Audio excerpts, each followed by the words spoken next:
Ia adalah salah satu dari 500 orang paling berpengaruh di dunia. Fokus hidupnya tidak pernah jauh-jauh dari dunia pendidikan. Kini, ia memperluas ruang mengajarnya ketika masuk menjadi salah satu calon presiden konvensi Partai Demokrat. Siapa dia? Simak Satu Indonesia.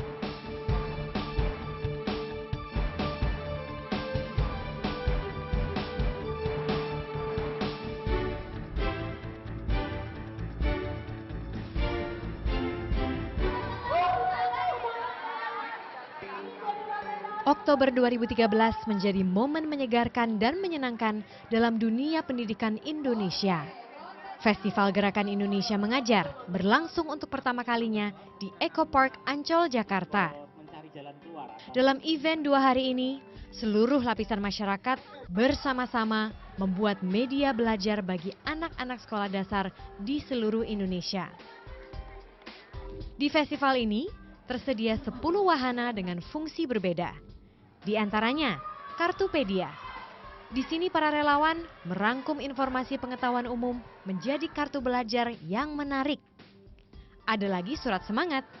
Relawan berbagi motivasi melalui cerita inspiratif yang tertulis dalam surat. Ya, Festival Gerakan Indonesia Mengajar ini sebenarnya sebuah acara yang dilandasi oleh kesaksian kami ketika kami bekerja selama 3 tahun ini di daerah. Yaitu bahwa ada banyak orang, ribuan orang yang bekerja penuh bakti buat negeri ini. Antusiasme masyarakat terlihat dari jumlah relawan yang hadir dalam festival pendidikan ini. Luar biasa, jadi semangat sekali. Nggak nyangka kalau misalnya hari ini ternyata pas partisipannya atau relawan ya, kita nyebutnya relawan Kerja Bakti, ternyata akan datang semuanya tepat waktu jam 10 ketika dibuka tuh gate udah penuh dan teman-teman ternyata udah nggak sabar banget untuk kerja bakti. Di Festival Gerakan Indonesia Mengajar inilah para relawan muda dan masyarakat umum bersatu, bersama-sama membantu memberikan pendidikan bagi murid-murid di 126 sekolah dasar di Indonesia. Anies Baswedan adalah pelopor Gerakan Indonesia Mengajar. Ia merintis gerakan ini sejak 2010, mengajak para relawan muda untuk mengabdikan diri mereka selama 1 tahun di pelosok Indonesia. Dari Aceh hingga Papua Barat, para pengajar muda ini menyebarkan ilmu dan inspirasi bagi anak Indonesia.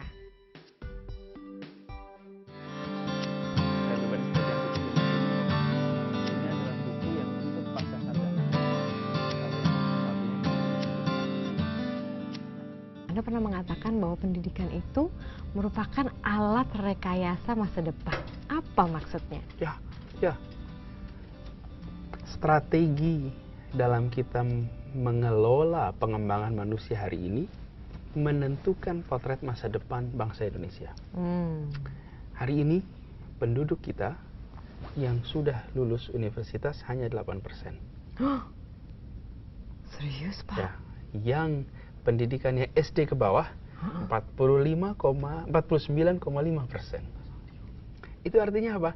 Dulu rekayasa kita dengan cara nyiapkan SD yang banyak, SD Impres digenjot.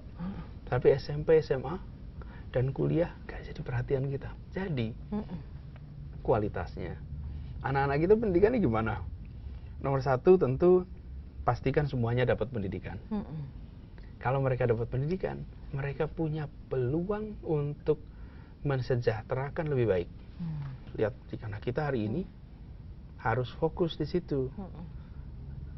Kalau seseorang itu bisa terdidik, tercerahkan, enlighten, maka mereka akan bisa menjadi manusia yang mandiri. Mereka akan bisa mencari kesejahteraannya, bisa bermartabat. Peran negara itu adalah menjadi eskalator. Naikin orang tuh. Sesudah itu nanti mereka bisa jalan sendiri. Saya udah bisa cari pekerjaan sendiri, nggak harus minta tolong pemerintah. Jadi otomatis bangsanya akan maju. Betul. Oke, dan juga Anda kan kemarin sempat menjadi salah satu relawan Festival Gerakan Indonesia Mengajar. Terus Anda sempat mengatakan gini, Pak Anies. Berada di tempat ini adalah proses belajar untuk empati pada suasana belajar anak-anak se-Indonesia. Maksudnya? Jadi festival Gerakan Indonesia Mengajar itu kan kita melakukan kerja bakti. Nah, apa yang dikerjakan? Membuat peraga-peraga, alat-alat peraga untuk pendidikan. Di mana akan dikirim ke tempat yang tak ada sinyal listrik, tak ada sinyal telepon, nggak ada listrik, minim air bersih. Hari ini kalau di Jakarta, kita ingin melakukan, ada anak yang tanya, Thomas Alva Edison itu siapa, Pak? Tinggal nyalain Google. Thomas Alva Edison keluar namanya. Kalau di pelosok sana nggak ada sinyal, pakai apa? Jadi buatkah flashcard? Thomas Alva Edison adalah, jelaskan. Lalu kemudian mainan-mainan yang sangat sederhana, yang sifatnya mengajak mereka untuk belajar science teknologi. Tapi amat simple. Efeknya tuh apa yang terjadi ketika amat simple? Alat-alat peraga yang sering kita kirim ke daerah adalah alat peraga yang terlalu rumit untuk mereka buat. Kalau yang kita kirim amat sederhana. Sehingga apa? Mereka bilang, ya kalau begini sih kami bisa. Precisely, buatlah nanti. Jadi dibuat alat peraga yang mereka juga bisa membuatnya. Lalu mereka bisa melakukannya terus. Kalau kita kirim alat peraga yang sangat rumit, yang perlu pabrik untuk membuatnya, begitu mereka terima, kita harus selalu mengandalkan dari luar untuk belajar. Tidak, kita bisa belajar menggunakan alat apa saja. Pak, saya ingin tanya juga, kan Bapak itu dulu tentunya waktu kecil ya mengenyam sistem pendidikan Indonesia gitu kan. Apa sih kira-kira sistem pendidikan dulu yang sekarang tuh seharusnya masih bisa dipertahankan gitu, Pak? Menurut saya kuncinya kalau pendidikan itu di guru. Kuncinya di guru. Kalau gurunya baik, gurunya berkualitas, maka produk proses pendidikannya akan baik juga. Nah, kita seringkali kalau bicara pendidikan yang difokuskan kurikulum.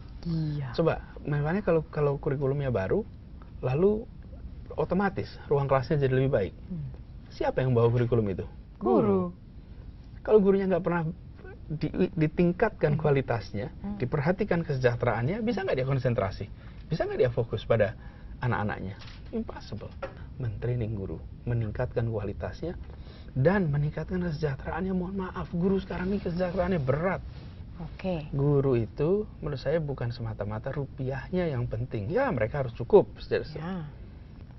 Tapi yang tidak kalah penting, jaminan kesehatan. Guru dan seluruh keluarganya aman. Anda, kita semua kalau kerja di perusahaan ingin asuransi kok buat keluarga kita. Kenapa guru nggak diberikan hal yang sama? Dan semua pimpinan perusahaan Republik ini adalah produk dari tangan-tangan guru itu. Yuk kita perhatikan nasib mereka. Asuransi. Yang kedua adalah jaminan pendidikan. Ironis, bukan seorang guru mengajar 20 tahun, 30 tahun, anaknya mau masuk ke perguruan tinggi nggak ada biaya. Lah, saya sudah mendidik begitu banyak anak Indonesia, dan anak saya mau kuliah nggak ada uang. Terus kita bilang apa sama mereka? Mohon maaf Bu, yang tugas Anda mendidik kami, bukan tanggung jawab kami untuk memikirkan Anda. Tidak, ubah. Bahwa rumah tangga ibu dan bapak kami bereskan, masa depan rumah tangga ibu dan bapak kami amankan. Nah, Anda kan juga pernah mengenyam pendidikan di Amerika. Sistem di Amerika yang kira-kira bisa kita aplikasikan? Sebetulnya di kita banyak sekali terobosan. Kalau untuk pendidikan, Finlandia itu yang terbaik kalau kita mau refer. Ya, Amerika banyak masalah juga di pendidikan. Masa? Ya, tapi kalau Finlandia, itulah negara yang bisa kita rujuk. Dan apa yang terjadi di sana?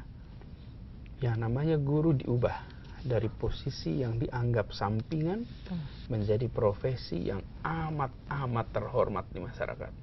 Sebetulnya problem, maksudnya tingkat ilmu guru-guru kita di Indonesia itu rata-rata seperti apa sih Pak Anies? Kalau bilang rata-rata, memang dari hasil studi menunjukkan kita di bawah rata-rata. Sangat jauh atau? Ya, di bawah rata-rata. Cuma kita nggak banyak memperhatikan. UN semuanya memperhatikan. Tapi kualitas guru di mana laporannya? Peningkatannya bagaimana? Pada kuncinya di situ, bukan? Maka itu Anda membentuk Indonesia Mengajar. Ya. Jadi, tapi kan itu kan PR pemerintah sebetulnya Pak, kenapa Bapak mengerjakan? Ya, secara konstitusional itulah tanggung jawab pemerintah. Tapi secara moral ini tanggung jawab setiap anak terdidik Indonesia. Jadi masa mau urun angan terus? Kita turun tangan lah. Kita turun tangan. Masa urun angan aja. Mau begini. Let's do it. Mari kita lakukan. Sekarang sudah ada berapa pengajar muda yang ikut dalam? Jumlah yang kita sudah kirim nggak banyak. Mungkin hampir akan sekarang lagi mau masuk training akhir bulan ini. Mungkin totalnya hampir 400-an. Dari Tapi yang pertemuan. sudah menyatakan siap untuk ikut itu lebih dari 40.000 anak yang ingin berangkat. Justru itu yang membuat kami merasa bersyukur bahwa ternyata masih banyak anak-anak Indonesia. Kemampuan kami mungkin terbatas. Tapi jika semuanya kami mampu, semuanya sih bisa pengen dikirim. Oke, tapi apa sih yang sebetulnya membuat Indonesia Mengajar ini begitu seksi? Apa yang Anda janjikan ke pemuda-pemudi ini? Anda akan merasa, Anda akan punya pengalaman, ya pengalaman itu bermakna seumur hidup. Anda punya saudara baru, Anda punya keluarga baru, Anda punya rumah baru, dan Anda akan punya anak didik yang satu saat mungkin akan kembali ke Anda, nulis SMS, nulis email dan bilang, terima kasih, saya seperti ini karena dulu Anda hadir di desa saya jadi guru. Itu priceless, tidak bisa dihargai dengan rupiah. Karena itu yang kita tawarkan adalah kemuliaan. Jadi guru itu mulia. Anda pilih jadi guru 1 tahun, pengalaman Anda, pendidikan yang Anda berikan, itu bermakna bagi mereka di desa itu seumur hidup mereka. Sebetulnya bentuk leadership atau kepemimpinan apa yang ingin Anda ciptakan melalui Indonesia Mengajar? Anak-anak yang terpilih adalah anak terbaik. Mereka adalah anak-anak yang punya kompetensi kelas dunia. Maksudnya? Jadi mereka bisa ditempatkan di mana saja. Tapi kita ingin agar mereka punya pengalaman grassroots. Jadi kita berharap ke depan ini anak-anak yang punya potensi nih. Mereka punya potensi untuk bisa menjadi pemimpin-pemimpin yang standar kompetensinya dunia, tapi hatinya grassroots. Supaya anak-anak yang memimpin Indonesia, ini kan anak-anak muda-muda ya, usianya rata-rata 23 tahun. Jadi mereka mungkin akan mulai nampak di permukaan 20 tahun lagi, 15-20 tahun lagi. Tapi saat nanti mereka memimpin perusahaan, mereka tahu persis bahwa Indonesia itu bukan Jakarta, bukan Surabaya, bukan Medan. Jakarta itu kaki Gunung Tambora, Sangihe, Fak-Fak, Kapuas Hulu, dan di sana kondisinya beda betul dengan di sini. Lalu dia punya kesadaran mengubah masyarakat itu lewat apa? Kualitas manusianya. Karena mereka pernah mengalami merubah satu desa lewat kualitas pendidikannya. Karena ketika mereka di sana tinggal dengan penduduk bersama-sama mereka 24 jam. Ya, itu yang ingin kita munculkan. Ibumu tidak melahirkan pencuri dan ibumu nggak melahirkan koruptor. Jangan sekali-sekali kalian korup.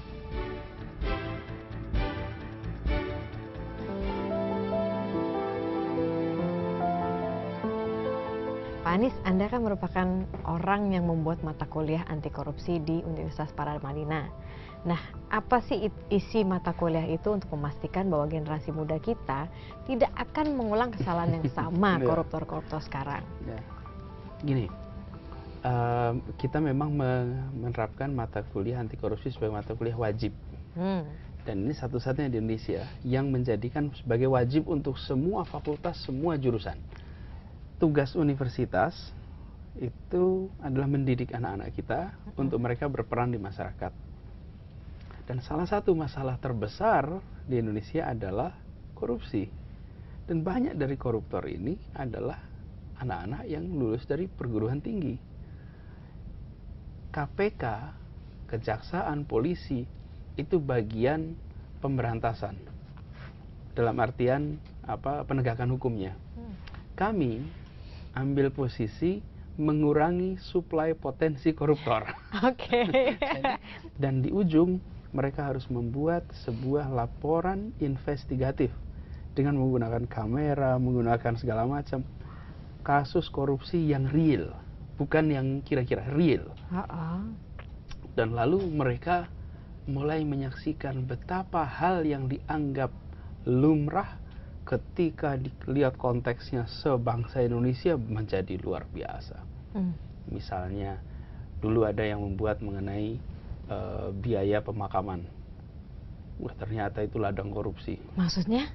Ya kan ada orang yang masuk kan harus dikubur cepat. Lalu ada proses perizinannya, ada proses itu ternyata ladang. Kita juga baru tahu. Kan kebanyakan kita yang mengalami juga nggak melaporkan. Seberapa besar sih korupsi di situ, Pak? Wih, banyak lah. Itu angkanya bervariasi. Kan. Tapi Anda yakin ketika sudah mendapatkan mata kuliah itu, kemudian menulis paper, menginvestigasi, lalu mereka 5 tahun ke depan atau 10 tahun ke depan ketika menjabat tidak akan melakukan tindak korupsi, Iya, Pak. kita harus terus-menerus. Sepatu kita ini dibersihkan tiap pagi, disemir. Tahu nanti akan kotor lagi. Tugas kita menyemir lagi. Tugas kita bersihkan lagi. Memang kita mau diamin kotor? Enggak dong. Tugas kita adalah memang membersihkan terus-menerus. Jadi dijaga itu. Bayangkan jika ini dilakukan semua sekolah, seluruh universitas. Lalu kita jadikan sekolah, universitas sebagai zona bebas korupsi. Enak bukan? Itu kita sudah bisa menjangkau hampir 50 juta penduduk setiap hari. Karena itulah jumlah anak yang berada di sekolah dan di kampus. Wow. Hampir 50 juta. Nah, Anda ini kan dulu merupakan salah satu anggota tim 8. Kemudian Anda menjadi salah satu anggota komite etik KPK. Mengapa sih Anda begitu concern terhadap pemberantasan korupsi? Republik ini punya begitu banyak persyaratan untuk maju, berkembang, dan potensinya luar biasa. Yang menghentikan ini adalah korupsi. Korupsi itu faktor penghambat yang luar biasa bagi peningkatan kesejahteraan.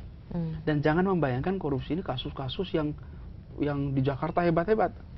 Sebagai contoh, jika Anda adalah seorang petani jeruk, produksi jeruk Anda dikirim ke kota, ke pasar. Sampai di pasar tinggal 50%. Yang 50% rusak. Anda buat peternakan telur, sampai ke kota telurnya 40% rusak. Kenapa rusak? Karena jalannya rusak. Kok bisa jalannya rusak? Langsung tahu jawabnya. Kenapa jalanannya nggak terbangun? Langsung jawabnya ada. Karena ada praktek korupsi yang sistematis di situ. Coba kalau jalan itu mulus, jalan itu baik, di-maintain dengan baik, karena tidak ada korupsi waktu, tidak ada korupsi uang, tidak ada korupsi proyek. Apa yang terjadi? Telur tadi 100% sampai pasar. Kesejahteraan mereka double. Jeruk tadi 100% sampai pasar. Bukankah itu yang terjadi pada negara-negara yang maju? Bukan apa-apa, karena seluruh infrastruktur ekonomi itu dikelola dengan tata kelola pemerintahan yang baik, maka rakyat bisa beraktivitas ekonomi dan untung. Saya merasa giliran kita nih hari ini untuk memerangi korupsi secara all out. Dan itu harus dibangunnya sebenarnya dari rumah. Maksudnya? Menurut saya integritas itu harus dikembali menjadi tonggak utama. Dan itu mulainya di mana? Di rumah. Caranya menumbuhkan Orang integritas? tua adalah pendidik terpenting untuk integritas. Saya selalu menganjurkan bagi ibu-ibu, bapak-bapak, bilangin sama anaknya, tolong kamu jangan mencuri ya. Ibumu tidak melahirkan pencuri. Dan ibumu nggak melahirkan koruptor. Jangan sekali-sekali kalian korup. Berapa yang memberikan pesan kepada anaknya? Garisnya jelas. Ambil pilihan karir apapun juga, tapi tolong satu saja, jangan mencuri. Itu aja cukup. Jadi pesan itu dari rumah, bukan pesan ini kita mencoba di universitas. Sebetulnya kan harusnya dari rumah tuh. Biarkan setiap kali kita bertindak, berbuat, tuh ingat ibu kita. Ada anak yang tega untuk bilang sama ibunya, Bu, saya jadi pencuri. Rahim ibumu tidak dipakai untuk lewatnya seorang calon koruptor. Hari ini kita masih tidak menganggap ini sebagai masalah penting. Kita masih bilang pokoknya cari karir. Bahkan yang menjadi masalah untuk bisa lulus, orang tua ikut beli ujian, orang tua ikut. Kan itu dari rumah, bukan? Bagaimana berharap anak-anak ini menjadi champion untuk anti korupsi ketika dia menyaksikan di rumah justru menghalalkan segala cara.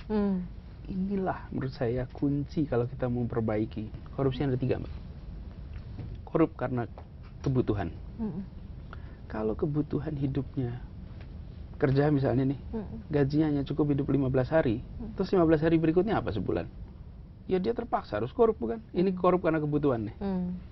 Di situ sistem pergajian harus diganti. Jadi kebutuhannya terpenuhi. Lalu yang kedua, korup karena keserakahan. Ada tuh yang korup karena serakah. Udah terpenuhi kebutuhannya, tetap aja korup. Nah, korup yang karena keserakahan ini, hukumannya apa? rasa takut. Jika dia akan dimiskinkan total, dia menghadapi hukuman yang amat berat, tak ada maaf, maka korup itu menjadi irasional. Lalu yang ketiga, korup karena sistem. Sistemnya, meskipun orangnya mau baik, sistemnya membuat dia korup. Prosedurnya membuat dia terlibat korupsi. Nah, ini perbaiki sistemnya. Wacana pemiskinan menurut saya harus didorong. Ya. Pemiskinan. Kalau hukuman mati gimana, Pak? Hukuman mati itu, jika sistem hukum kita sudah sempurna, saya rasa nggak masalah. Tapi masalahnya hukum kita ini sering tidak, manusia itu nggak bisa sempurna. Bila ternyata terjadi kekeliruan, bagaimana mengembalikan nyawa yang sudah tiada itu? Dan begitu mereka dimiskinkan, hartanya diambil alih untuk negara, nanti biar para ahli hukum yang memikirkan klausulnya. Tetapi sebagai pilihan, sebagai sikap, bangsa ini harus tegas. Dan di situ menurut saya tak ada ampun untuk mereka. Perdebatan dalam rumah ini ya, kalau makan malam segala, saya kecil ya, perdebatan urusan-urusan agak berat-berat itu. Oh ya. Dan saya mendengarkan, pasti belum tentu tahu. Waktu Bahkan, kecil? Ya, ayah saya, ibu saya juga diskusi segala macam isu.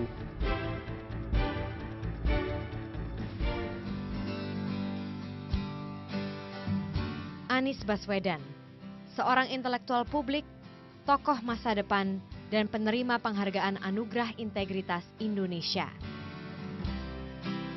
Sejumlah media lokal dan internasional telah memberikan gelar dan penghargaan ini. Namun di luar semua ini, Anies adalah suami bagi Ferry Farhati Ganis dan ayah bagi keempat anaknya. Tia, Mikhail, Kaisar, dan si bungsu Ismail. Sebelum menjalankan segudang aktivitas, Anies selalu menyempatkan diri untuk bercengkrama dengan mereka.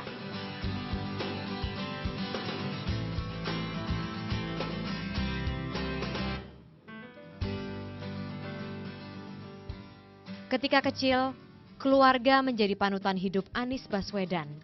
Kakeknya, Abdurrahman Baswedan, adalah seorang wartawan, nasionalis, dan anggota Badan Penyelidik Usaha dan Persiapan Kemerdekaan Indonesia.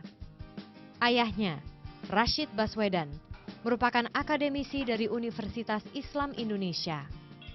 Ibunya, Alia Rashid, seorang aktivis di masa muda dan guru besar di Universitas Negeri Yogyakarta. Sejak dulu, Anies kecil sudah berbeda dari anak-anak seumurannya. Sejak kecil itu memang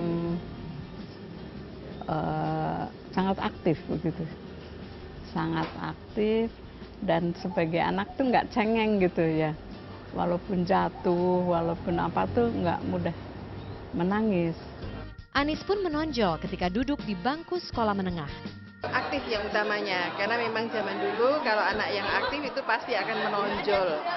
Sehingga untuk menjadi ketua OSIS, ya kebetulan Mas Anies juga untuk fisiknya juga memungkinkan untuk dipilih untuk menjadi pembina ketua OSIS-nya, ketua OSIS SMA 2, sehingga kita semua juga yakin kalau dia akan menjadi anak yang baik.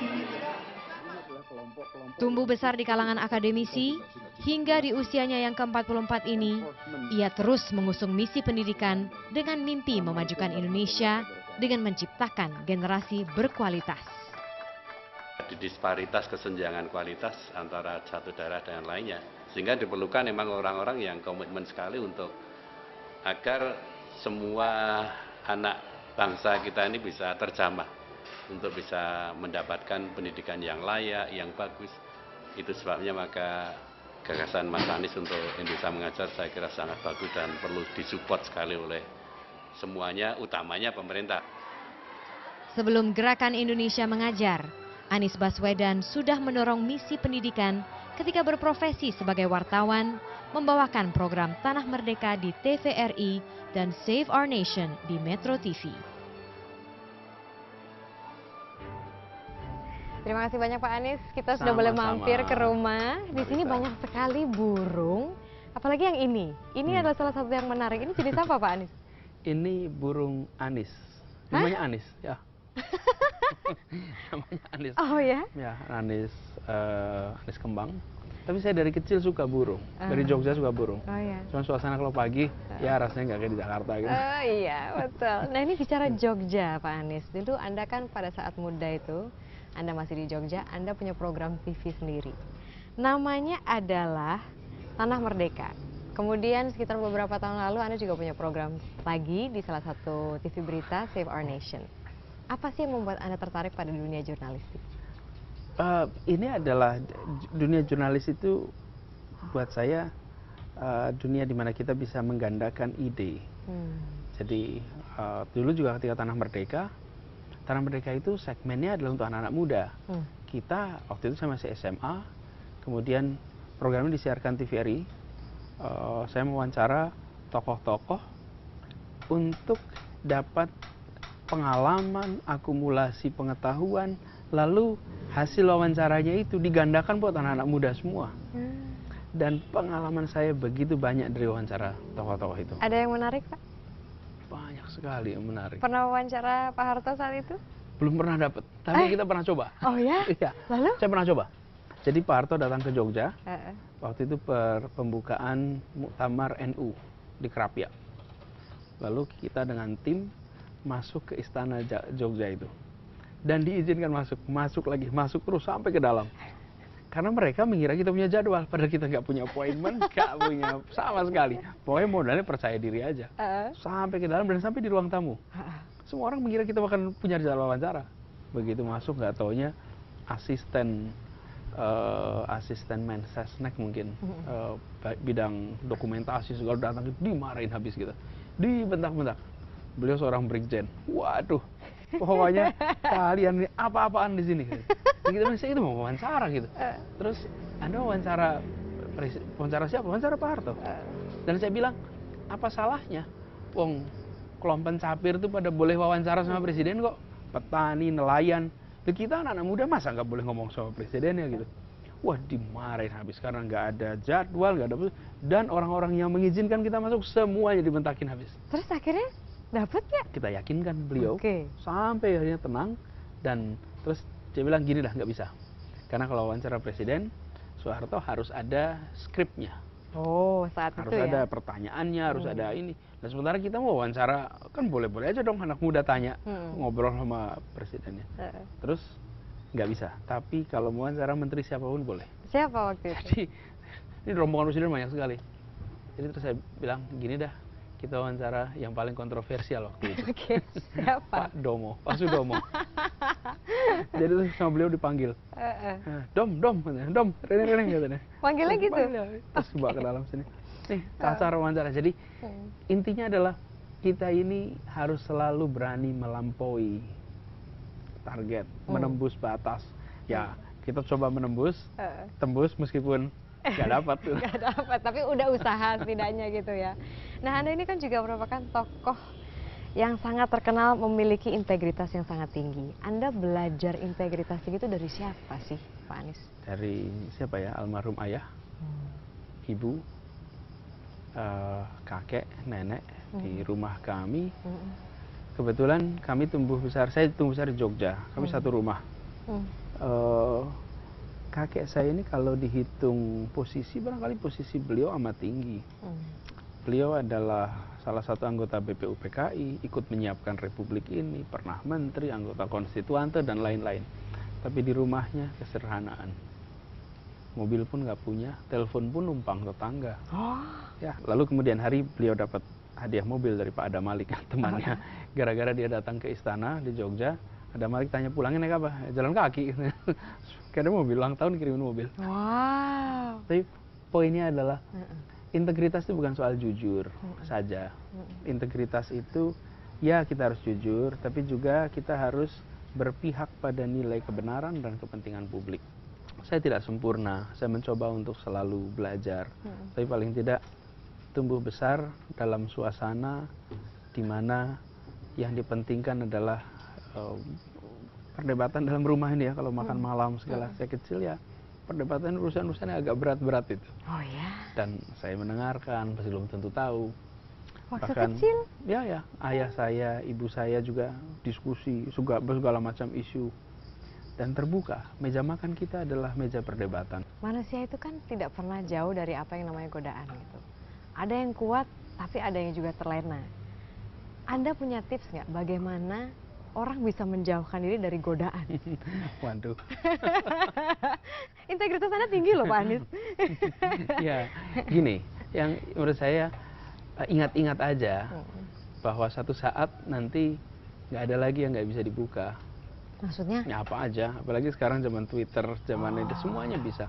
Kalau dulu kan kita mengandalkan nanti di hari pengadilan nanti semuanya akan dibuka.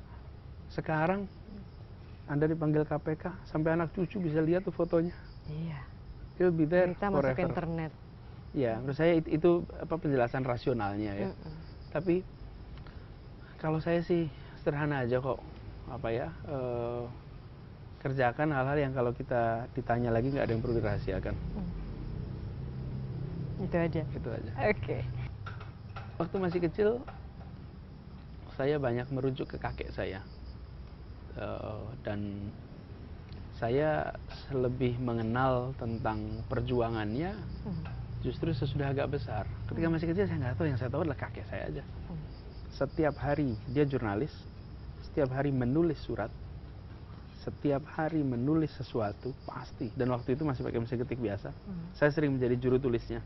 Dan saya bangga betul kalau lagi juru tulisnya. Umur berapa saat itu? Saya mulai kelas 5, kelas 6 itu udah didikte surat. Nah kalau lagi ngetik surat itu, di ujung beliau pasti bilang, surat ini saya diktekan pada cucu saya Anies. Saya bangga betul. Yang kemudian hari saya sadar, itulah cara beliau menjelaskan pada pembacanya, kalau banyak salah tulis, ini yang ngetik cucu saya.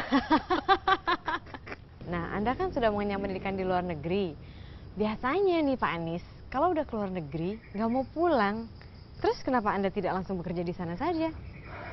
Saya lahir besar di Republik ini adalah tanah air saya, dan pergi ke luar negeri tak lebih dari sekedar untuk mengambil ilmu pengetahuannya untuk dipraktekkan di sini. Jadi tidak pernah terbersit sedikit pun untuk hijrah sama sekali. Berarti betul nggak sih Pak, Bapak itu pernah mengatakan bahwa ingin memulangkan kembali orang-orang berhasil di Amerika ke Indonesia gitu. Diaspora kemarin tuh loh Pak. Ya. Saya sangat yakin. Saya juga mengatakan pada teman-teman Indonesia yang sekarang sedang belajar di luar negeri, Anda kalau sudah belajar jangan langsung pulang, cepat-cepat. Jangan pulang cepat-cepat. Jadi sekolah dulu, setelah selesai sekolah kerja dulu di sana. Ambil pengalaman mereka, ambil jaringan mereka, perluas network itu, lalu baru pulang. Kalau cuma sekolah di sana, begitu dapat ijazah pulang, apa bedanya dengan belajar jarak jauh? Misalnya Pak Anies, Anda menang, pasti ada yang namanya lobby kanan, lobby kiri, atas, bawah. Lalu bagaimana Anda bisa memastikan bahwa rencana Anda itu saya akan capai itu tanpa ada lobby-lobby kanan kiri? Itu kan gak mungkin Pak Anies. Ya. Dalam hidup apa yang nggak pakai lobby?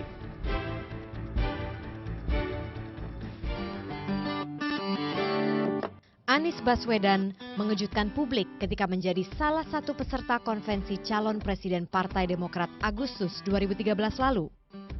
Dalam pidatonya di depan simpatisan partai, penggagas Indonesia Mengajar ini bertekad lunasi janji kemerdekaan.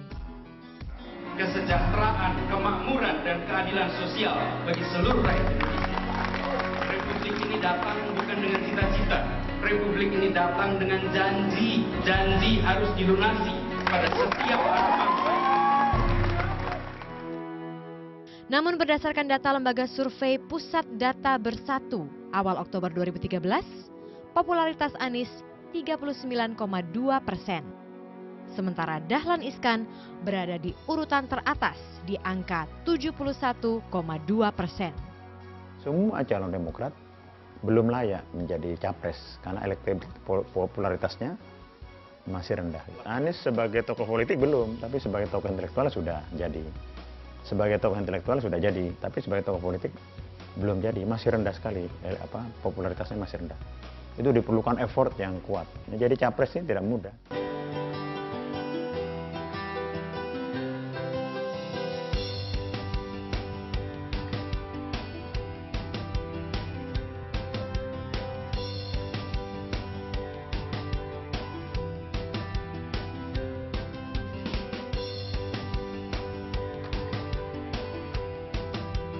Untuk mendongkrak popularitasnya, bapak 4 anak ini membentuk tim sukses bernama Turun Tangan. Organisasi yang berdiri sejak Mei 2013 ini berkomposisikan anak-anak muda. Sekarang kita sedang mendevelop website Turun Tangan sendiri, yang mana Turun Tangan itu akan mewadahi semua relawan yang sudah tergabung untuk share idenya, sama seperti social movement yang sudah kita bentuk dari awal. Di sana mereka boleh nulis, di sana mereka bisa buat kegiatan, bisa buat pembicaraan gitu terkait ide-ide apa saja yang mereka mau lakukan untuk turun tangan. Mereka yang tergabung dalam Turun Tangan bekerja dengan sukarela dan memiliki satu tujuan, yaitu sukseskan Anies Baswedan di pemilu 2014. Kini, Turun Tangan beranggotakan sekitar 800 orang. Target pasukan tim sukses Anies Baswedan pada akhir tahun, 5.000 orang. Berbagai pendapat berseliweran seputar masuknya Anies Baswedan dalam konvensi Capres Partai Demokrat. Namun, apa kata Ibunda sang ikon pendidikan ini? Ketika awal dia bicara, terus terang saya itu nggak setuju. Dan tidak setujunya itu mengapa? Karena saya itu tidak ingin anak saya itu dikuyak-kuyak gitulah, diengku-engku, disalahkan, diitukan begitu, karena jadi pemimpin di atas kan anginnya besar begitu. Saya ya sebagai naluri seorang ibu barangkali saya ingin anak saya itu ya tenang-tenang saja, hidup mapan, bahagia dan sebagainya.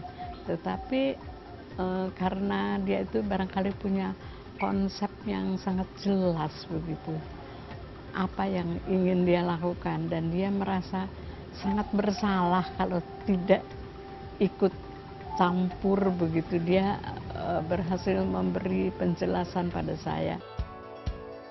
Memasuki arena tidak terhormat, kalau boleh mengutip kata Anies Baswedan. Meski demikian, tampaknya arena ini tidak menghentikan langkahnya menjadi orang nomor 1 di Indonesia tahun depan.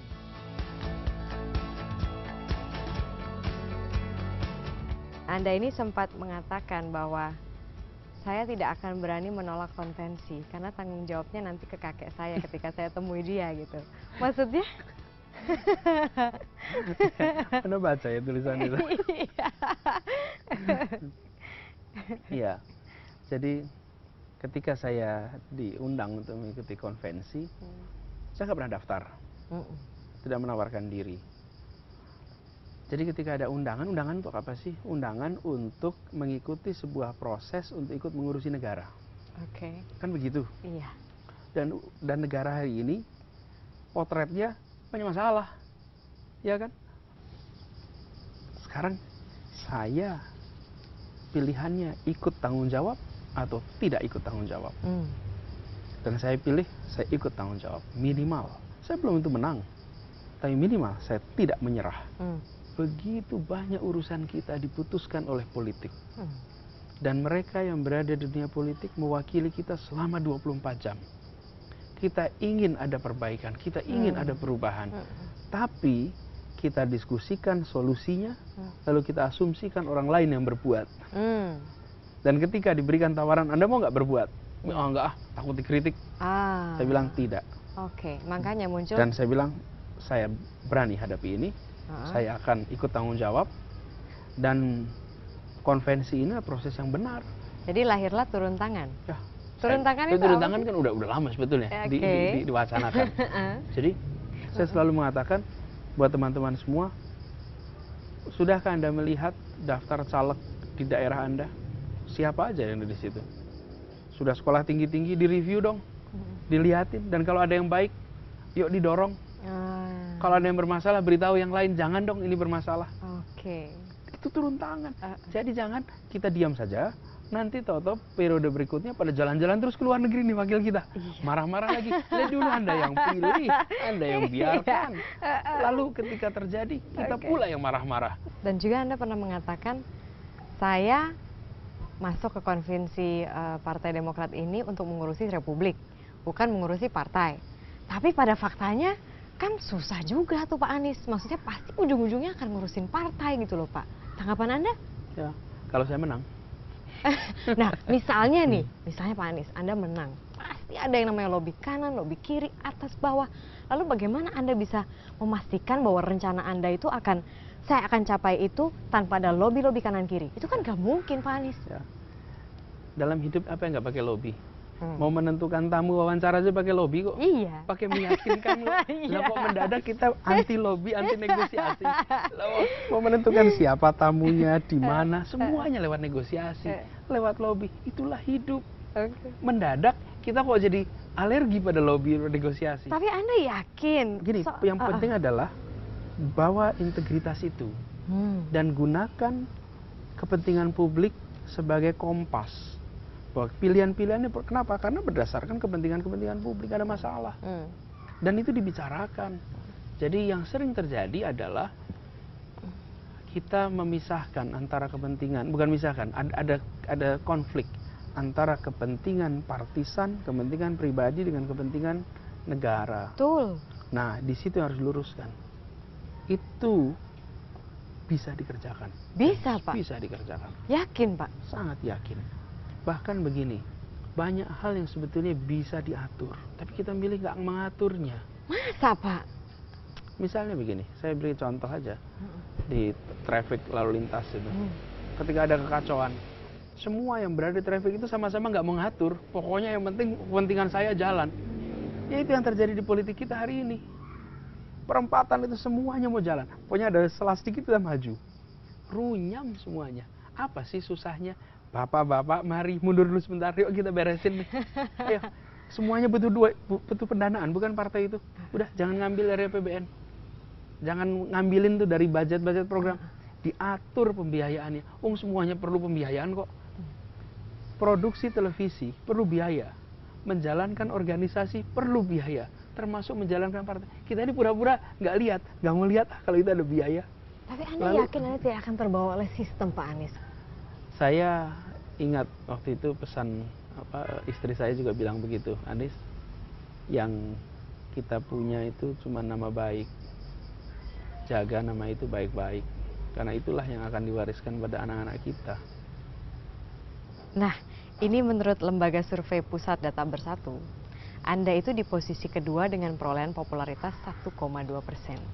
Sedangkan di posisi pertama, Pak Dahlan Iskan dengan perolehan 5%. Tanggapan Anda? Ya, kita baru mulai. Lalu? Baru mulai. Saya malah merasa, alhamdulillah, sudah mulai dengan angka yang cukup baik. Kalau Anda perhatikan, yang di bawah saya ada Menko.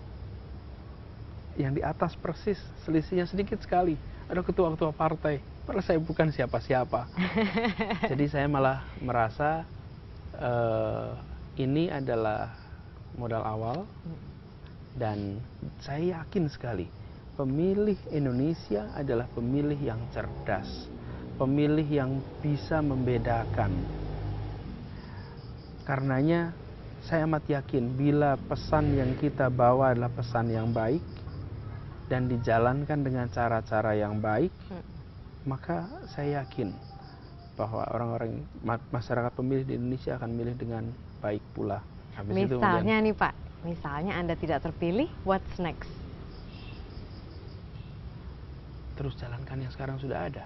Mengajar kembali ke dunia pendidikan. Begini, begitu ada keputusan, saya ini rileks Mbak.